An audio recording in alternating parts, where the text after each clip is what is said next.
Thank you, thank you, thank you. Thank you, please.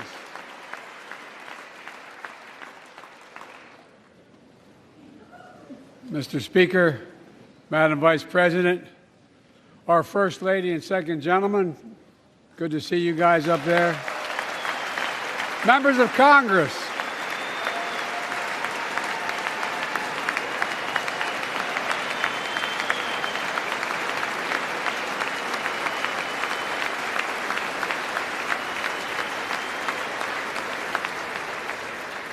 by the way, Chief Justice, I may need a court order. She gets to go to the game tomorrow, next week.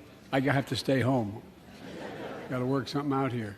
Members of the Cabinet, leaders of our military, Chief Justice, Associate Justice, and retired Justice of the Supreme Court, and to you, my fellow Americans. You know, I start tonight by congratulating the 118th Congress and the new Speaker of the House, Kevin McCarthy.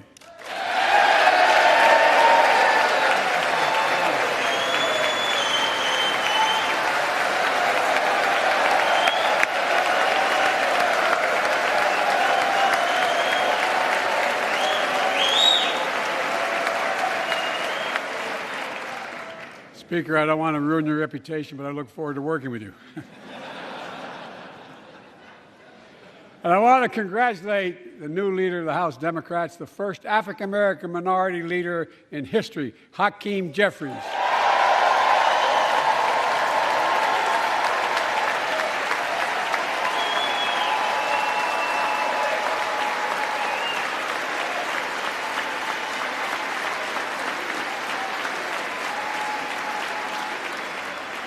He won in spite of the fact I campaigned for him.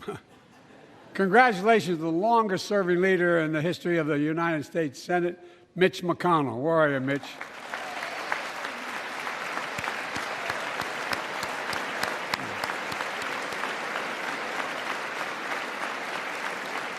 And congratulations to Chuck Schumer, another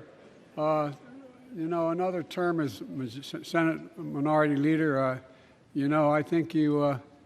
Only this time you have a slightly bigger majority, Mr. Leader. You're the majority leader. About that much bigger? Yeah. Well, I tell you what. I want to give special recognition to someone who I think is going to be considered the greatest speaker in the history of the House of Representatives, Nancy Pelosi.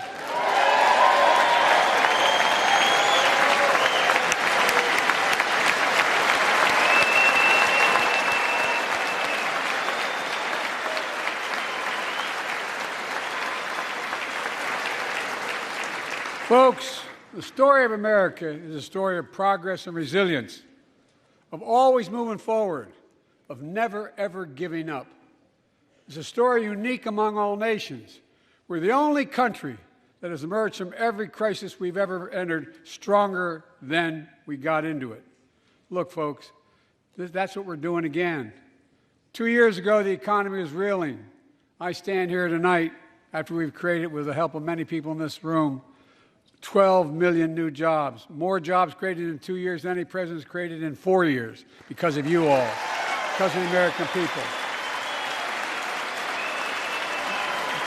2 years ago,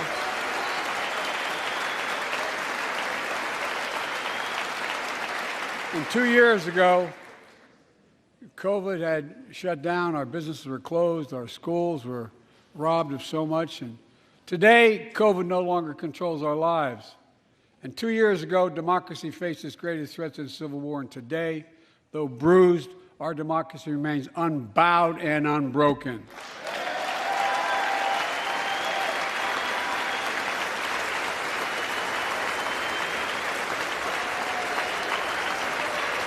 As we gather here tonight, we're writing the next chapter in the great American story, a story of progress and resilience. When world leaders ask me to define America, and they do, believe it or not, I say I can define it in one word, and I mean this: possibilities. We don't think anything is beyond our capacity. Everything is a possibility. You know, we're often told that Democrats and Republicans can't work together. But over the past 2 years, we've proved the cynics and naysayers wrong. Yes, we disagreed plenty. And yes, there were times when Democrats went alone. But time and again, Democrats and Republicans came together, came together to defend a stronger and safer Europe. You came together to pass once-in-a-generation infrastructure law, building bridges connecting our nation and our people. We came together to pass the most significant law ever, helping victims exposed to toxic burn pits. And in fact,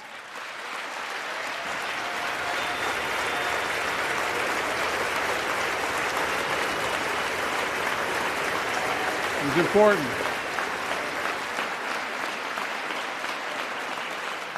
And in fact, I signed over 300 bipartisan pieces of legislation since becoming president, from reauthorizing the Violence Against Women Act, the Electoral Count Reform Act, the Respect for Marriage Act that protects the right to marry the person you love.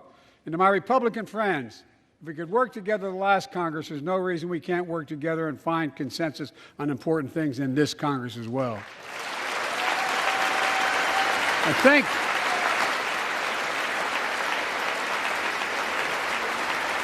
folks, you all are as formed as I am, but I think the people sent us a clear message.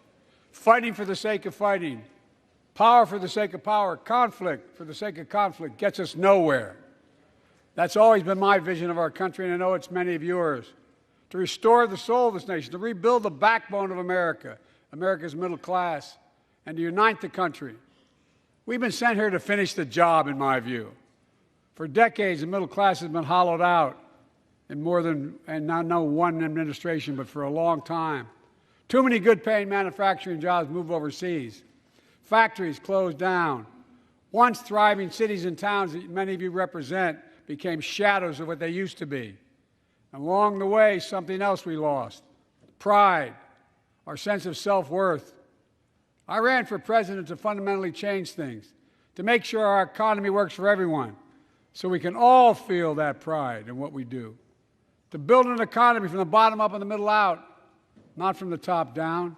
Because when the middle class does well, the poor have a ladder up, and the wealthy still do very well. We all do well.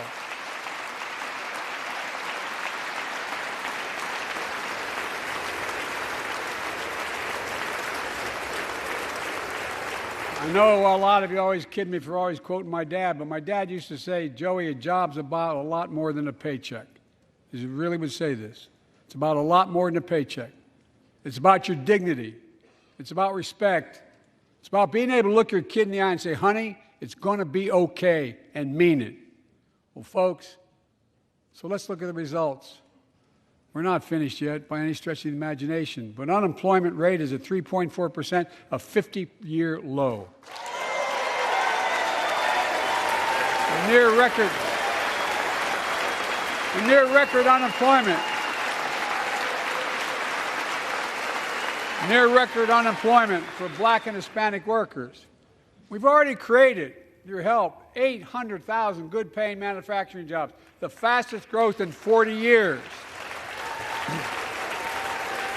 And where is it written? Where is it written that America can't lead the world in manufacturing? And I don't know where that's written. For too many decades, we imported projects and exported jobs. Now, thanks to what you've all done, we're exporting American products and creating American jobs. Folks, inflation has been a global problem because the pandemic disrupted our supply chains, and Putin's unfair and brutal war in Ukraine disrupted energy supplies as well as food supplies, blocking all that grain in Ukraine. But we're better positioned than any country on earth right now. But we have more to do. But here at home, inflation is coming down. Here at home, gas prices are down $1.50 from their peak. Food inflation is coming down, not fast enough, but coming down. Inflation has fallen every month for the last 6 months, while take-home pay has gone up. Additionally, over the last 2 years, a record 10 million Americans applied to start new businesses. 10 million. And by the way, every time someone starts a small business is an act of hope. And Madam Vice President, I want to thank you for leading that effort to ensure that small businesses have access to capital, and the historic laws we enacted that are going to just come into being. Standing here last year, I shared with you a story of American genius and possibilities. Semiconductors, small computer chips the size of a fingerprint that power everything, from cell phones to automobiles and so much more. These chips were invented in America. Let's get that straight. They were invented in America. We used to make 40% of the world's chips. In the last several decades, we lost our edge. We're down to only producing 10%. We all saw what happened during the pandemic when chip factories shut down overseas. Today's automobiles need 3,000 chips, each of those automobiles. But American automobiles couldn't make enough cars because there weren't enough chips. Car prices went up, people got laid off. So did everything from refrigerators to cell phones. We can never let that happen again. That's why we came together to pass the Bipartisan Chips and Science Act.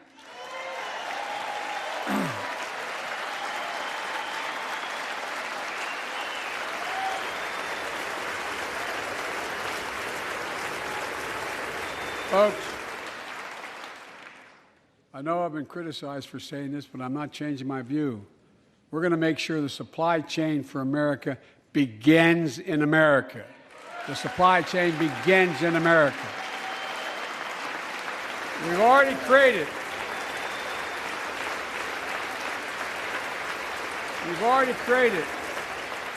800,000 new manufacturing jobs without this law, before the law kicks in. With this new law, we're going to create hundreds of thousands of new jobs across the country. And I mean all across the country, throughout not just the coast, but through the middle of the country as well. That's going to come from companies that have announced more than $300 billion in investment in American manufacturing over the next few years.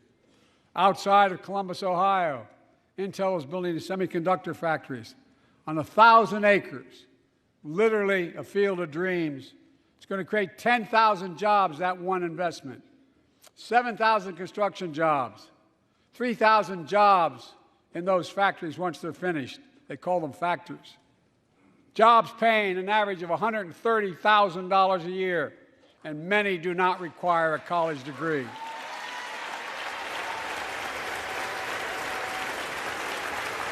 Jobs. Because we work together, these jobs where people don't have to leave home to search for opportunity. And it's just getting started. Think about the new homes, the small businesses, the medium-sized businesses. So much more that's going to be needed to support those 3,000 permanent jobs and the factories that are going to be built. Talk to mayors and governors, Democrats and Republicans, and they'll tell you what this means for their communities. We're seeing these field of dreams transform to the heartland. But to maintain the strongest economy in the world, we need the best infrastructure in the world. And folks, as you all know, we used to be #1 in the world in infrastructure. We've sunk to 13th in the world.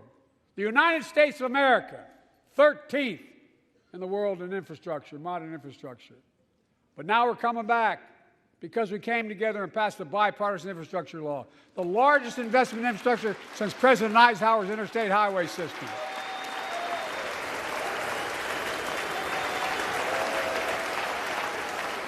And folks, already we've funded over 20,000 projects, including major airports from Boston to Atlanta to Portland. Projects that are going to put thousands of people to work rebuilding our highways, our bridges, our railroads, our tunnels, ports, airports, clean water, high-speed internet, all across America. Urban, rural, tribal. And folks, we're just getting started. We're just getting started. And I mean this sincerely. I want to thank my Republican friends who voted for the law, and my Republican friends who voted against it as well. But I still get asked to fund the projects in those districts as well. But don't worry. I promised I'd be a president for all Americans. We'll fund these projects. And I'll see you at the groundbreaking. Look, this law will further unite all of America. Projects like Brent Spence Bridge in Kentucky over the Ohio River, built 60 years ago, badly needed repairs, one of the nation's most congested freight routes, carrying $2 billion worth of freight every single day across the Ohio River. And folks, I've been talking about fixing it for decades, but we're really finally going to get it done. I went there last month with Democrats and Republicans and from both states to deliver a commitment of $1.6 billion for this project. And while I was there, I met a young woman named Sarah, who's here tonight. I don't know where Sarah is. Is she up in the box? I don't know. Sarah, how are you? Well, Sarah, for 30 years,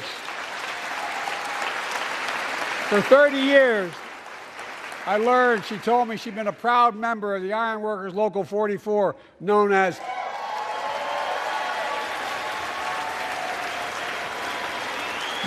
the Cowboys in the Sky. The folks who built Cincinnati's skyline. Sarah said she can't wait to be 10 stories above the Ohio River building that new bridge. God bless her.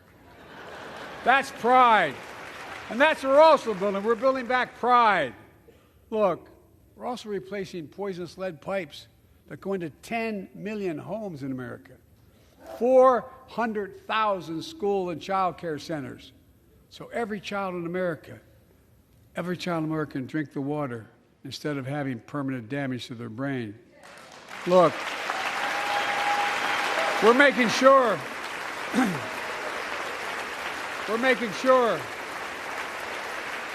that every community in America has access to affordable high-speed internet. No parent should have to drive by McDonald's parking lot to help them do their homework online with their kids, which many thousands were doing across the country. And when we do these projects, and again I get criticized for this, but I make no excuses for it, we're going to buy American. We're going to buy American. Folks,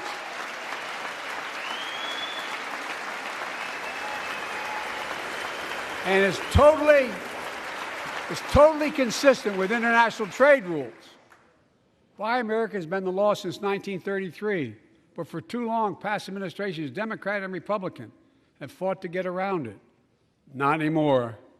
Tonight, I'm announcing new standards that require all construction materials used in federal infrastructure projects to be made in America.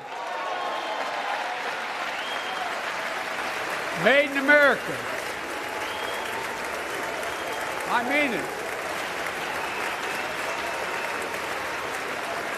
Lumber, glass, drywall, fiber optic cable. And on my watch, American roads, bridges, and American highways are going to be made with American products as well. Folks, my economic plan is about investing in places and people that have been forgotten. So many of you listening to me tonight, I know you feel it. So many of you felt like you've just simply been forgotten.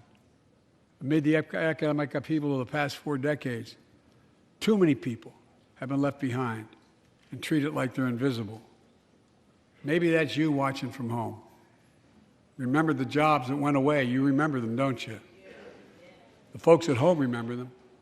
You wonder whether the path even exists anymore for your children to get ahead without having to move away. Well, that's why I get that. That's why we're building an economy where no one's left behind. Jobs are coming back. Pride is coming back. Because choices we made in the last several years. You know, this is, in my view, a blue-collar blueprint to rebuild America and make a real difference in your lives at home.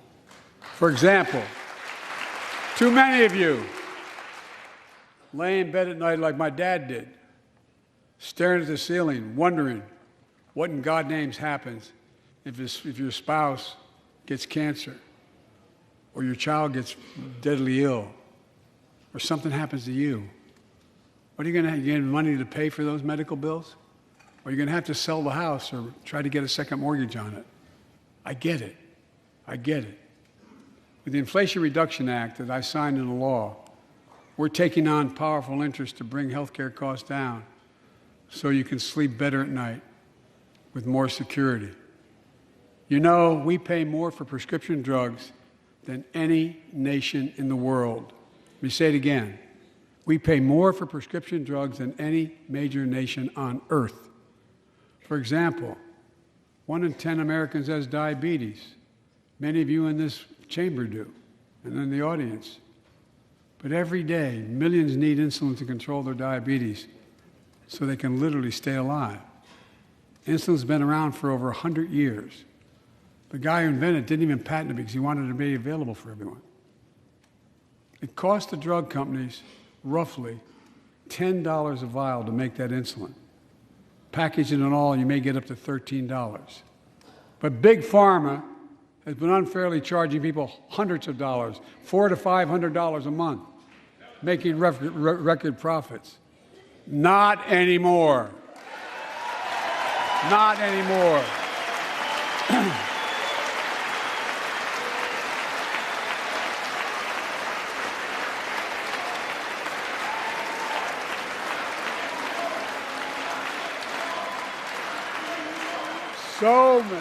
So many things that we did are only now coming to fruition. We said we were doing this, and we said we passed a law to do it, but people didn't know because the law didn't take effect until January 1 of this year. We capped the cost of insulin at $35 a month for seniors on Medicare. People are just finding out. I'm sure you're getting the same calls I'm getting. Look, there are millions of other Americans who do not or are not on Medicare, including 200,000 young people with type 1 diabetes who need this insulin to stay alive. Let's finish the job this time. Let's cap the cost of insulin for everybody at $35.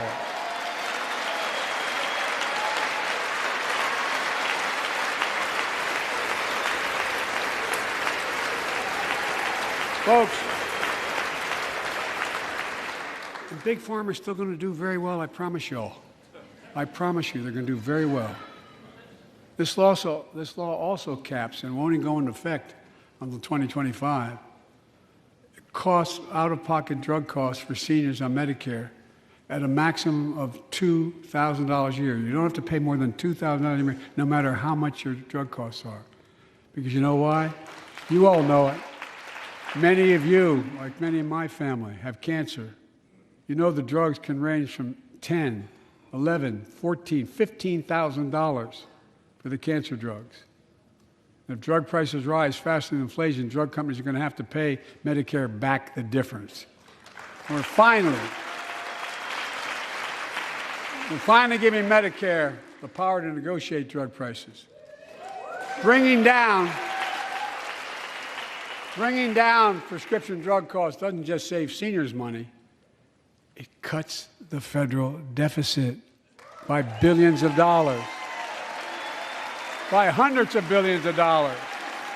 Because these prescription drugs are drugs purchased by Medicare to keep their commitment to the seniors. Well, guess what? Instead of paying $400 or $500 a month, you're paying $15. That's a lot of savings for the federal government. And by the way, why would we want that? Now some members here are threatening, and I know it's not an official party position, so I'm going to exaggerate, but threatening to repeal the Inflation Reduction Act.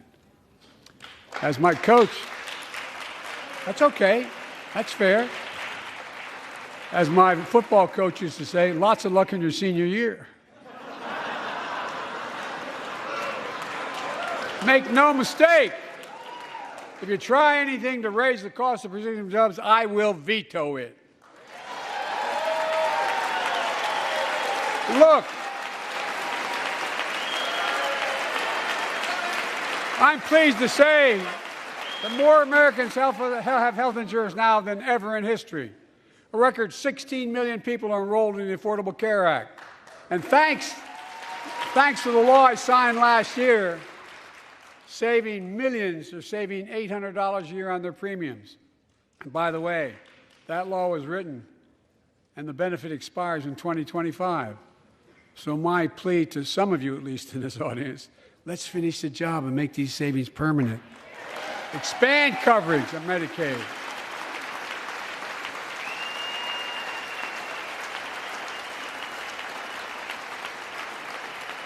Look, the Inflation Reduction Act is also the most significant investment ever in climate change. Ever. Lowering utility bills, creating American jobs, leading the world to a clean energy future. I visited the devastating aftermath of record floods, droughts, storms, and wildfires from Arizona to Mexico to all the way up to the Canadian border. More timber has been burned, as I've observed from helicopters, than the entire state of Missouri. And we don't have global warming? Not a problem. In addition to emergency recovery, from Puerto Rico to Florida to Idaho, we're rebuilding for the long term. New electric grids that are able to weather major storms and not prevent those forest fires. Roads and water systems withstand the next big flood. Clean energy to cut pollution and create jobs in communities often left behind. We're going to build 500,000 electric vehicle charging stations installed across the country by tens of thousands of IBEW workers. And we're helping families save more than $1,000 a year with tax credits to purchase electric vehicles and efficient appliances, energy-efficient appliances. Historic conservation efforts to be responsible stewards of our land. Let's face reality. The climate crisis doesn't care if you're in a red or blue state. It's an existential threat. We have an obligation, not to ourselves, but to our children and grandchildren, to confront it. I'm proud of how America, at last, is stepping up to the challenge. We're still going to need oil and gas for a while. But guess what? No, we do. But there's so much more to do. We've got to finish the job. And we pay for these investments in our future by finally making the wealthiest and biggest corporations begin to pay their fair share. Just begin.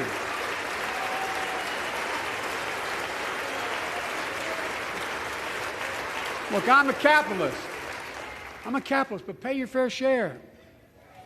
I think a lot of you at home agree with me and many people that you know. The tax system is not fair. It is not fair.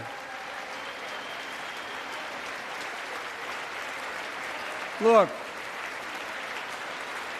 the idea that in 2020, 55 of the largest corporations in America, the Fortune 500, made $40 billion in profits and paid zero in federal taxes?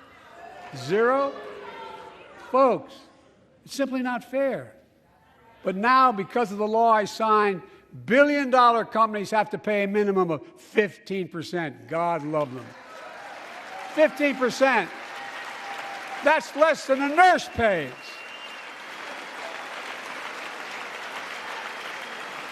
And let me be crystal clear. I said at the very beginning, under my plans, as long as I'm president, nobody earning less than $400,000 will pay an additional penny in taxes. Nobody, not one penny. But let's finish the job. There's more to do. We have to reward work, not just wealth. Pass my proposal for the billionaire minimum tax. You know, there's 1,000 billionaires in America. It's up from about 600 in the beginning of the term. But no billionaire should be paying a lower tax rate than a school teacher or firefighter. I mean it. Think about it.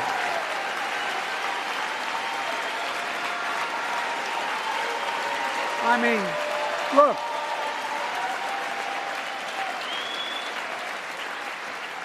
I know you aren't enthusiastic about that, but think about it. Think about it. Have you noticed Big Oil just reported its profits, record profits? Last year they made $200 billion in the midst of a global energy crisis. I think it's outrageous. Why? They invested too little of that profit to increase domestic production And when I talk to a couple of them, they say, we're afraid you're going to shut down all the oil wells, all the oil refineries anyway, so why should we invest in them? I said, we're going to need oil for at least another decade, and that's going to exceed and beyond that. We're going to need it. Production.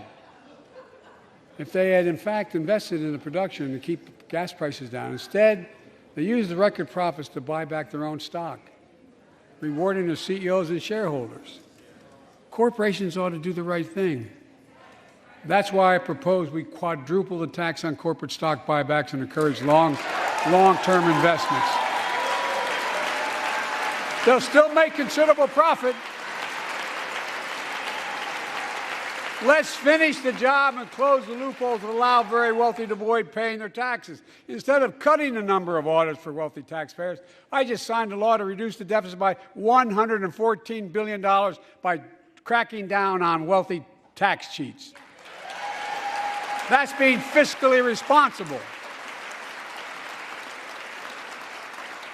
In the last 2 years, my administration has cut the deficit by more than $1.7 trillion, the largest deficit reduction in American history. Under the previous administration, the American deficit went up 4 years in a row. Because those record deficits, no president added more to the national debt in any 4 years than my predecessor. Nearly 25% of the entire national debt that took over 200 years to accumulate was added by just one administration alone, the last one. They're the facts. Check it out. Check it out. How did Congress respond to that debt? They did the right thing. They lifted the debt ceiling 3 times without preconditions or crisis. They paid American bills to prevent an economic disaster to the country. So tonight I'm asking the Congress to follow suit. Let's commit here tonight to the full faith and credit of the United States of America will never, ever be questioned. Some of my Republican friends want to take the economy hostage. I get it, unless I agree to their economic plans. All of you at home should know what those plans are. Instead of making the wealthy pay their fair share, some Republicans want Medicare and Social Security to sunset. I'm not saying it's a majority. Let me give you, anybody who doubts it, contact my office. I'll give you a copy. I'll give you a copy of the proposal. That means Congress doesn't vote. Well, I'm glad to see you. And I tell you, I enjoy conversion. You know, it means if Congress doesn't keep the programs the way they are, they'd go away. Other Republicans say, I'm not saying it's a majority of you. I don't even think it's even a significant, but it's being proposed by individuals. I'm not politely not naming them, but it's being proposed by some of you. Look, folks, the idea is that we're not going to be moved into being threatened to default on the debt if we don't respond.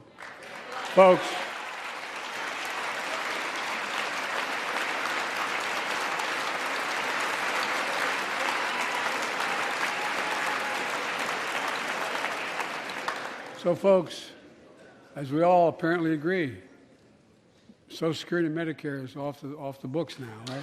They're not to be spent. All right. I'm ready.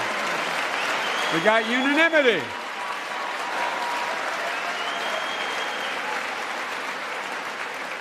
Social Security and Medicare are a lifeline for millions of seniors. Americans have to pay into them from the very first paycheck they started. So tonight, let's all agree, and we apparently are. Let's stand up for seniors.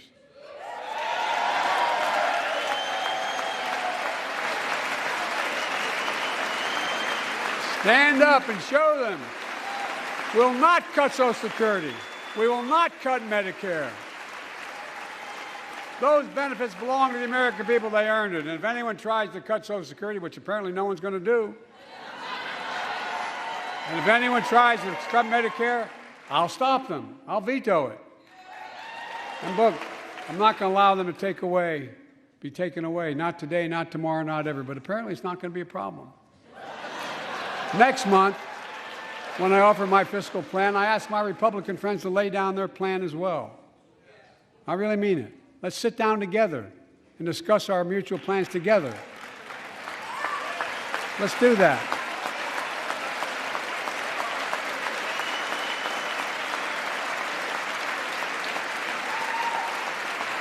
I can tell you, the plan I'm going to show you is going to cut the deficit by another $2 trillion. And it won't cut a single bit of Medicare or Social Security. In fact, we're going to extend the Medicare Trust Fund at least 2 decades, because that's going to be the next argument. How do we keep it solvent, right? Well, we'll not raise tax on anyone making under 400 grand, but we'll pay for it the way we talked about tonight, by making sure that the wealthy and big corporations pay their fair share. Look. Here's the deal. They aren't just taking advantage of the tax code. They're taking advantage of you, the American consumer. Here's my message to all of you out there. I have your back. We're already preventing Americans from receiving surprise medical bills, stopping $1 billion surprise bills per month so far. We're protecting seniors' life savings by cracking down on nursing homes that commit fraud, endanger patient safety, prescribe drugs that are not needed. Millions of Americans can now save thousands of dollars because they can finally get a hearing aid over the counter without a prescription. Look, capitalism without competition is not capitalism. It's extortion. It's exploitation. Last year, I cracked down with the help of many of you on foreign shipping companies that were making you pay higher prices for every good coming into the country. I signed a bipartisan bill that cut shipping costs by 90%, helping American farmers, businessmen, and consumers. Let's finish the job. Pass the bipartisan legislation to strengthen antitrust enforcement and prevent big online platforms from giving their own products an unfair advantage.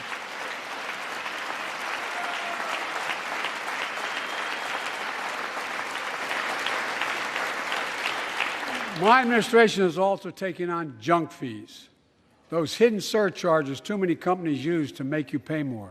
For example, we're making airlines show you the full ticket price up front, refund your money if your flight is canceled or delayed.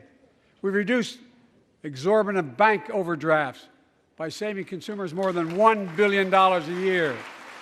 We're cutting credit card late fees by 75%, from $30 to $8. Look, junk fees may not matter to the very wealthy, but they matter to most other folks in homes like the one I grew up in, like many of you did. They add up to hundreds of dollars a month. They make it harder for you to pay your bills or afford that family trip. I know how unfair it feels when a company overcharges you and gets away with it. Not anymore. We've written a bill to stop it all. It's called the Junk Fee Prevention Act. We're going to ban surprise resort fees that hotels charge on your bill. Those fees can cost you up to $90 a night at hotels that aren't even resorts. The idea that cable, internet, and cell phone companies can charge you $200 or more if you decide to switch to another provider. Give me a break. We can stop service fees on tickets to concerts and sporting events and make companies disclose all the fees up front. And we'll prohibit airlines from charging $50 round trip for a family just to be able to sit together. Baggage fees are bad enough. Airlines can't treat your child like a piece of baggage. Americans are tired of being. We're tired of being played for suckers.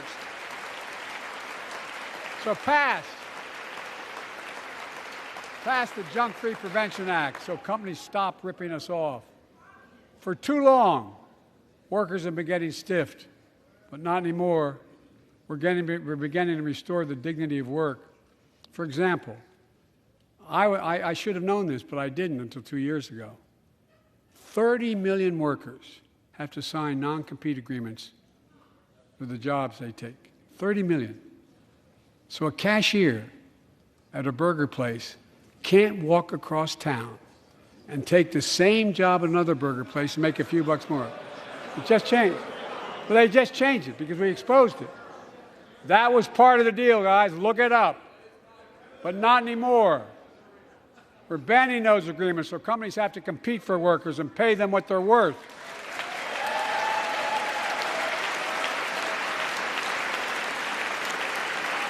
And I must tell you, this is bound to get a response from my friends on my left but the right. I'm so sick and tired of companies breaking the law by preventing workers from organizing. Pass the PRO Act, because business have a right, workers have a right to form a union. And let's guarantee all workers have a living wage. Let's make sure working parents can afford to raise a family with sick days, paid family medical leave, affordable child care. That's going to enable millions of more people to go and stay at work. And let's restore the full child tax credit, which gave tens of millions of parents some breathing room and cut child poverty in half to the lowest level in history. And by the way, when we do all these things, we increase productivity. We increase economic growth. So let's finish the job and get more families access to affordable, quality housing. Let's get seniors who want to stay in their homes the care they need to do so. Let's give more breathing room to millions of family caregivers looking after their loved ones. Pass my plan so we get seniors and people with disabilities the home care and services they need. And support the workers who are doing God's work. These plans are fully paid for and we can afford to do them. Restoring the dignity of work means making education an affordable ticket to the middle class. You know, when we made public education, 12 years of it, universal in the last century, we made the best educated, best paid, we became the best educated, best paid nation in the world. But the rest of the world's caught up. It's caught up.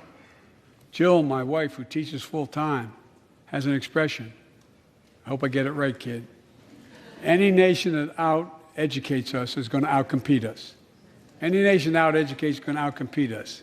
Folks, we all know 12 years of education is not enough to win the economic competition of the 21st century. We want to have the best educated workforce. Let's finish the job by providing access to preschool for 3 and 4 years old. Studies show that children who go to preschool are nearly 50% more likely to finish high school and go on to earn a 2- or 4-year degree, no matter their background they came from. Let's give public school teachers a raise.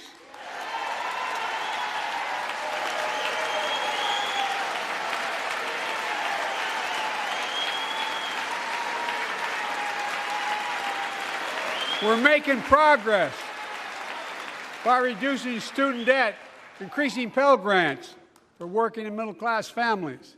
Let's finish the job and connect students to career opportunities starting in high school. Provide access to 2 years of community college, the best career training in America in addition to being a pathway to a 4-year degree. Let's offer every American a path to a good career, whether they go to college or not. And folks, in the midst of the COVID crisis, when schools were closed and we were shutting down everything, let's recognize how far we came in the fight against the pandemic itself. While the virus is not gone, thanks to the resilience of the American people and the ingenuity of medicine, we've broken the COVID grip on us. COVID deaths are down by 90%. We've saved millions of lives and opened up our country. We opened our country back up, and soon we'll end the public health emergency. But that's called a public health emergency. But we'll remember the toll and pain that's never going to go away. More than 1 million Americans lost their lives to COVID. 1 million. Families grieving, children orphaned, empty chairs at the dining room table constantly reminding you that she used to sit there. Remembering them, we remain vigilant. We still need to monitor dozens of variants and support new vaccines and treatments. So Congress needs to fund these efforts and keep America safe. And as we emerge from this crisis stronger, we're also got to double down on prosecuting criminals who stole relief money meant to keep workers and small businesses afloat.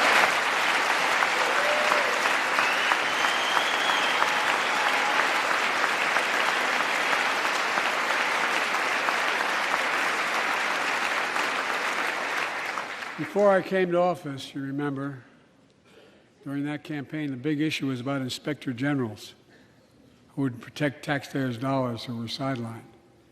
They were fired. Many people said we don't need them. And fraud became rampant. Last year, I told you the watchdogs are back. Since then, we've recovered billions of taxpayers' dollars. Now let's triple the anti-fraud strike force going after these criminals, double the statute of limitations on these crimes, and crack down on identity fraud by criminal syndicates stealing billions of dollars from the American people. And the data shows that for every dollar we put into fighting fraud, the taxpayers get back at least 10 times as much. It matters. It matters. Look, COVID left its scars, like the spike in violent crime in 2020, the first year of the pandemic. We have an obligation to make sure all people are safe. Public safety depends on public trust, as all of us know. But too often that trust is violated. Joining us tonight are the parents of Tyree Nichols. Welcome.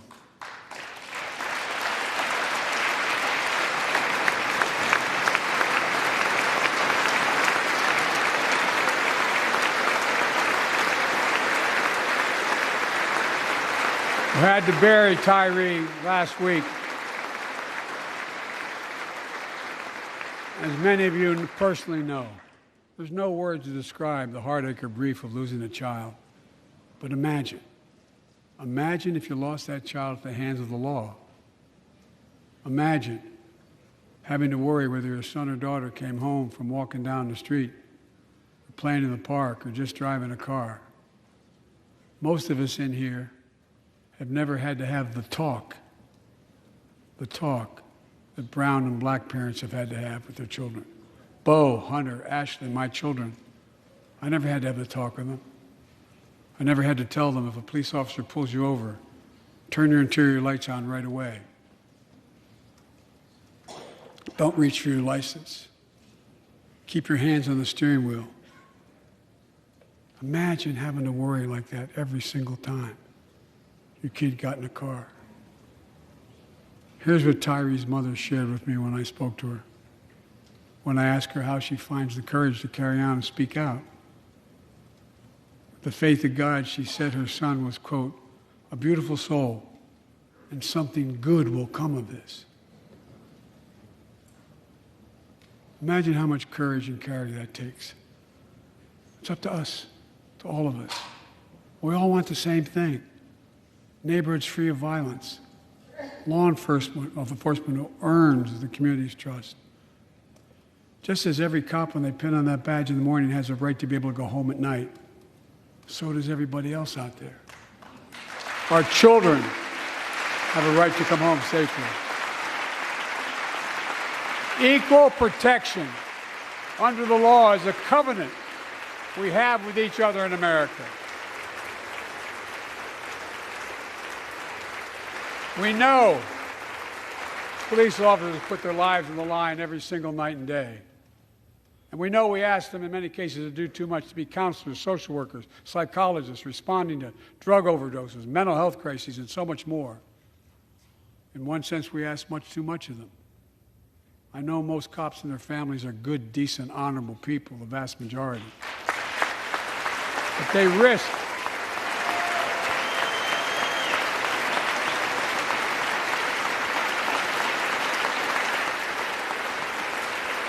and they risk their lives every time they put that shield on. But what happened to Tyree in Memphis happens too often. We have to do better. Give law enforcement the real training they need. Hold them to higher standards. Help them succeed in keeping us safe. We also need more first responders and professionals to address the growing mental health, substance abuse challenges. More resources to reduce violent crime and gun crime. More community intervention programs. More investment in housing, education, and job training. All this can help prevent violence in the first place.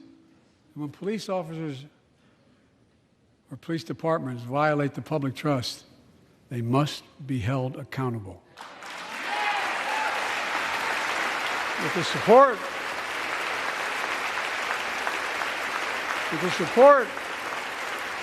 of the families of victims, civil rights groups, and law enforcement, I signed an executive order for all federal officers, banning chokeholds, restricting no-knock warrants, and other key elements of the George Floyd Act. Let's commit ourselves to make the words of Tyler's mom true. Something good must come from this. Something good. And all of us,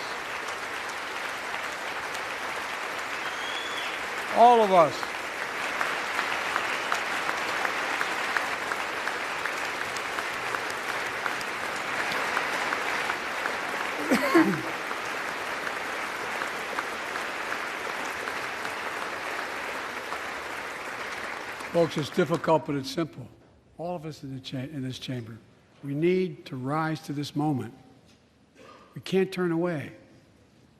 Let's do what we know in our hearts that we need to do. Let's come together to finish the job on police reform. Do something. Do something. That was the plea of parents who lost their children in Uvalde. I met with every one of them. Do something about gun violence. Thank God. Thank God we did. Passing the most sweeping gun safety law in 3 decades. That includes things like that the majority of responsible gun owners already support, enhanced background checks for 18 to 21 years old, red flag laws, keeping guns out of the hands of people who are a danger to themselves and others.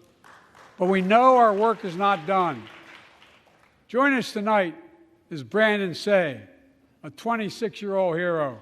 Brandon put his college dreams on hold to be at his mom's side when she was dying from cancer.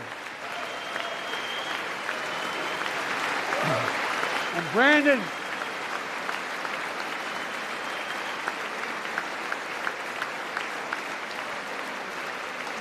now works at a dance studio started by his grandparents.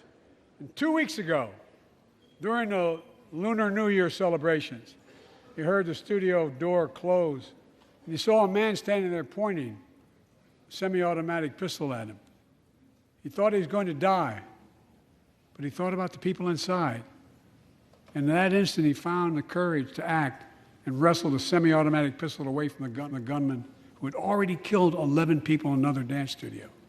11. He saved lives.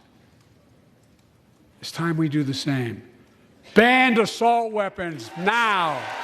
Ban them now. Once and for all.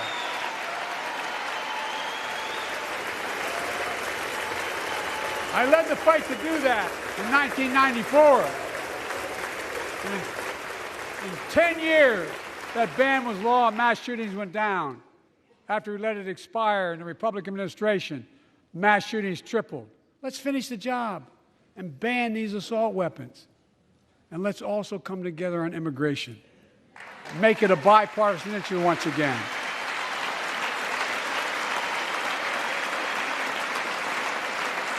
We know we now have a record number of personnel working to secure the border, arresting 8,000 human smugglers, seizing over 23,000 pounds of fentanyl in just the last several months. We've launched a new border plan last month. Unlawful migration from Cuba, Haiti, Nicaragua, and Venezuela has come down 97% as a consequence of that. But American border problems won't be fixed until Congress acts. If we don't pass my comprehensive immigration reform, at least pass my plan to provide the equipment and officers to secure the border.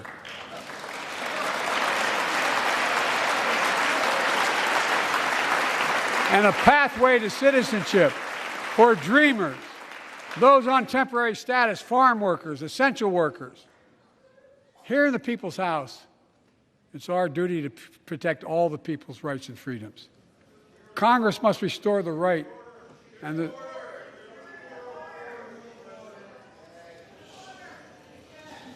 Congress must restore the right that was taken away in Roe v. Wade and protect Roe v. Wade.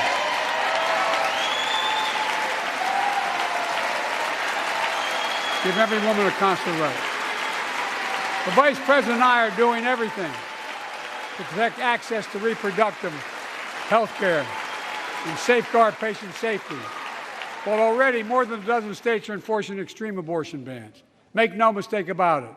If Congress passes a national ban, I will veto it. But let's also pass the Bipartisan Equality Act to ensure LGBTQ Americans, especially transgender young people, can live with safety and dignity. Our strength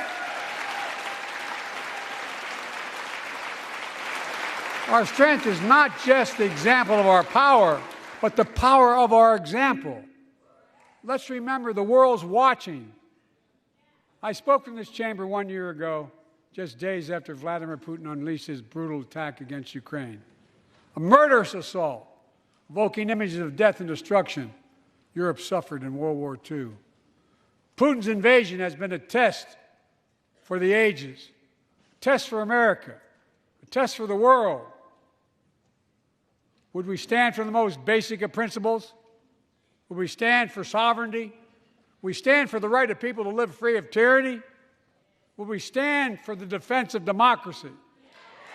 For such defense matters to us because it keeps peace and prevents open season on would-be aggressors and threatens our prosperity. 1 year later, we know the answer. Yes, we would, and we did. We did. And together, we did what America always does at our best. We led. We united NATO. We built a global coalition. We stood against Putin's aggression. We stood with the Ukrainian people. Tonight, we're once again joined by Ukrainian's ambassador to the United States. She represents not just her nation, but the courage of her people. Our ambassador is here, we're united in our support of your country. Will you stand so we can all take a look at you? Thank you.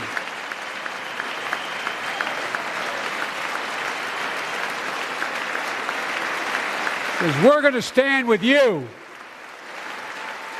as long as it takes.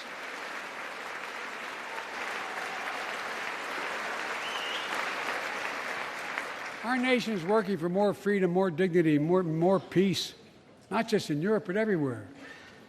Before I came to office, the story was about how the People's Republic of China was increasing its power and America was failing in the world. Not anymore. We made clear, and I made clear in my personal conversations, which have been many, with President Xi, that we seek competition, not conflict. But I will make no apologies that we're investing to make America stronger, investing in American innovation and industries that will define the future that China intends to be dominating, investing in our alliances and working with our allies to protect advanced technologies so they will not be used against us, modernizing our military to safeguard stability and deter aggression. Today, we're in the strongest position in decades to compete with China or anyone else in the world. Anyone else in the world. And I'm committed.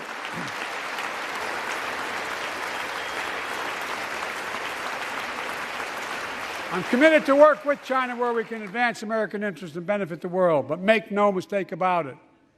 As we made clear last week, if China threatens our sovereignty, we will act to protect our country, and we did.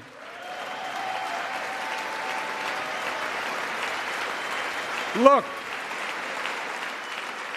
let's be clear. Winning the competition should unite all of us. We face serious challenges across the world. But in the past 2 years, democracies have become stronger, not weaker. Autocracy has grown weaker, not stronger. Name me a world leader who changed places with Xi Jinping. Name me one. Name me one. America's rallying the world to meet those challenges, from climate to global health, to food insecurity, to terrorism, to territorial aggression. Allies are stepping up, spending more, and doing more. Look, the bridges we're forming between partners in the Pacific and those in the Atlantic, and those who bet against America are learning how wrong they are. It's never, ever been a good bet to bet against America. Never.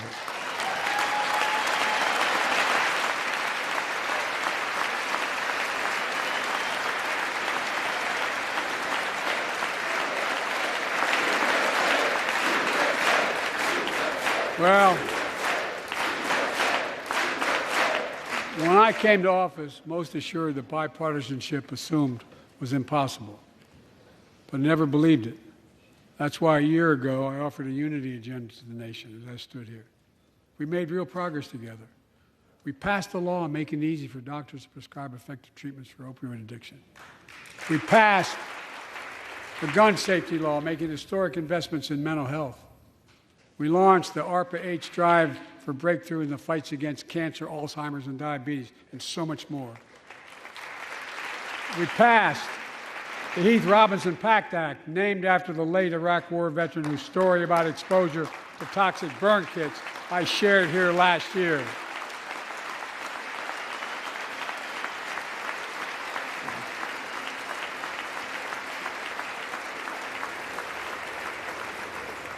I understand something about those burn pits, but there's so much more to do. We can do it together. Joining us tonight is a father named Doug from Newton, New Hampshire. He wrote Jill, my wife, a letter, and me as well, about his courageous daughter, Courtney. A contagious laugh, his sister's best friend, her sister's best friend. He shared a story all too familiar to millions of Americans and many of you in the audience. Courtney discovered pills in high school. It spiraled into addiction and eventually death from a fentanyl overdose. She was just 20 years old. Describing the last 8 years without her, Doug said, "There's no worse pain." Yet their family has turned pain to purpose, working to end the stigma and change laws. He told us he wants to start a journey toward American recovery. Doug, we're with you. Fentanyl is killing more than 70,000 Americans a year.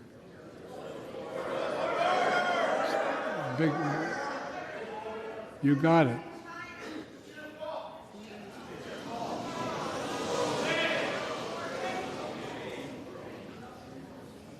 So let's launch a major surge to stop fentanyl production and the sale and trafficking, with more drug detection machines, inspection cargo, stop pills and powder at the border. Working with couriers like FedEx to inspect more packages for drugs. Strong penalties to crack down on fentanyl trafficking. Second, let's do more on mental health, especially for our children. When millions of young people are struggling with bullying, violence, trauma, we owe them greater access to mental health care at their schools. We must finally hold social media companies accountable for experimenting they're doing running children for profit. There's time to pass bipartisan legislation to stop big tech from collecting personal data on our kids and teenagers online, ban targeted advertising to children, and impose stricter limits on the personal data that companies collect on all of us. Third, let's do more to keep this nation's one truly sacred obligation, to equip those we send into harm's way and care for them and their families when they come home. Job training, job placement for veterans and their spouses as they come to return to civilian life. Helping veterans afford the rent, because no one should be homeless in America, especially someone who served the country.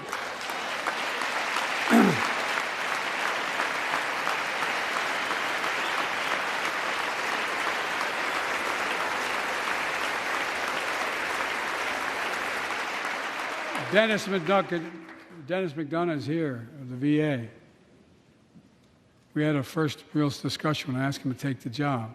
I'm glad he did. We were losing up to 25 veterans a day on suicide. Now we're losing 17 a day to the silent scourge of suicide. 17 veterans a day are committing suicide. More than all the people being killed in the wars. Folks, VA is doing everything it can, including expanding mental health screening, proven programs that recruits veterans to help other veterans understand what they're going through, get them the help they need. We got to do more. And fourth, last year, Jill and I reignited the cancer moonshot that I was able to start with President Obama asked me to lead our administration on this issue. Our goal is to cut the cancer death rates at least by 50% in the next 25 years. Turn more cancers from death sentences to treatable diseases. Provide more support for patients and their families. It's personal to so many of us in this audience. Joining us are Morris and Candice, an Irishman and the daughter of immigrants from Panama. They met and fell in love in New York City and got married in the same chapel Jill and I got married in New York City. Kindred spirits. He wrote us a letter about his little daughter, Ava, and I saw her just before I came over. She was just a year old when she was diagnosed with rare kidney disease, cancer. After 26 blood transfusions, 11 rounds of radiation, 8 rounds of chemo, 1 kidney removed, giving a 5% survival rate. He wrote how in the darkest moments he thought, if she goes, I can't stay. Many of you have been through that as well. Jill and I understand that like so many of you. And he read Jill's book describing our family's cancer journey and how we tried to steal moments of joy where we could with Bo. For them, that glimmer of joy was the half smile of their baby girl. It meant everything to them. They never gave up hope. Little Ava never gave up hope. She turns 4 next month. They just found out Ava's beating the odds, is on her way to being cured of cancer. And she's watching from the White House tonight and she's not asleep already. For the lives we can save,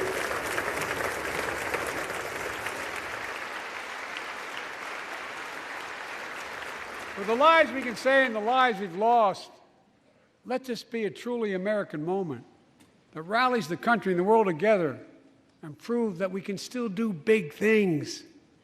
20 years ago, under the leadership of President Bush and countless advocates and champions, he undertook a bipartisan effort through PEPFAR to transform the global fight against HIV/AIDS. It's been a huge success. He thought big. He thought large. He moved. I believe we can do the same thing with cancer.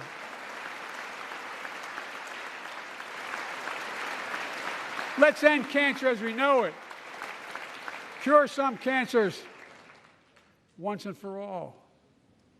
Folks, there's one reason why we've been able to do all of these things. Our democracy itself. It's the most fundamental thing of all. With democracy, everything's possible. Without it, nothing is. For the last few years, our democracy has been threatened and attacked, put at risk, put to the test in this very room on January the 6th. And then just a few months ago, an unhinged big lie assailed and unleashed a political violence at the home of the then Speaker of the House of Representatives, using the very same language the insurrectionists used as they stalked these halls and chanted on January 6th. Here tonight in this chamber is a man who bears the scars of that brutal attack, but is as tough and as strong and as resilient as they get. My friend Paul Pelosi. Paul, stand up.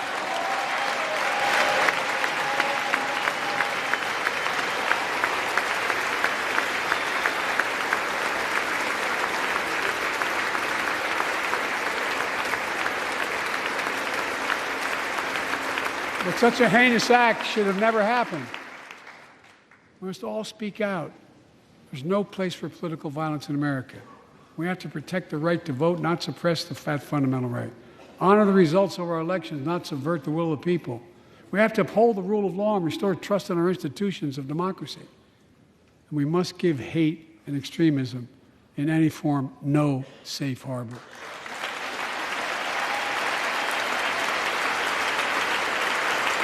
Democracy must not be a partisan issue. It's an American issue. Every generation of Americans has faced a moment where they have been called to protect our democracy, defend it, stand up for it. And this is our moment.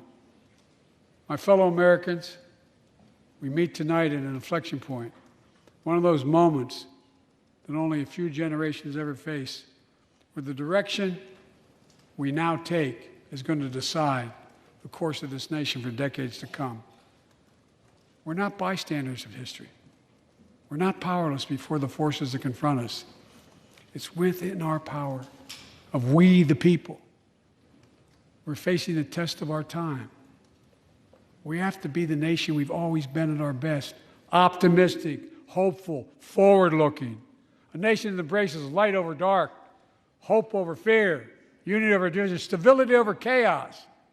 We have to see each other not as enemies, but as fellow Americans. We're good people.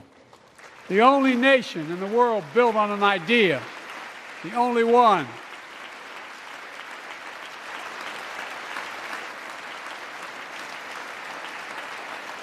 Other nations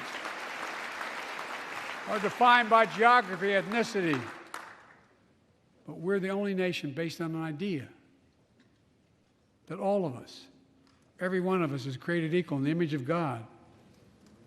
A nation that stands as a beacon to the world.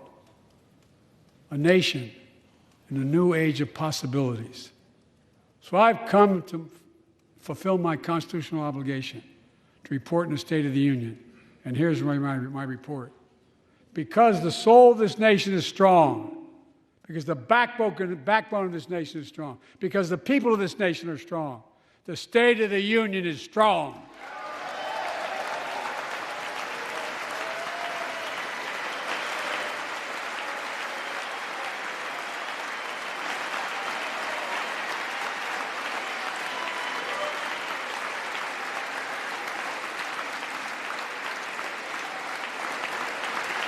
I'm not new to this place.